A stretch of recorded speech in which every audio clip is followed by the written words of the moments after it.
If you have an all-wheeled roller walker, the hand grips are the correct height if they are even with your wrist with your arms fully extended. Once you grasp the hand grip, you should have about a 15 to 20 degree bend in your elbow.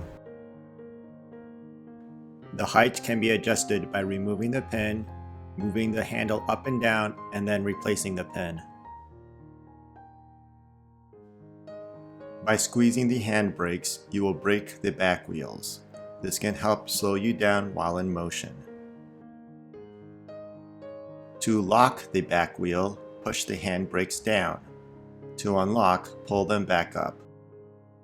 Roller walkers are easy to fold. Most have a strap under the seat that can be pulled upward to assist. Push the roller walker like you would a grocery cart. Keep yourself close to the walker. To assist with turning to the right, squeeze the right brake slightly.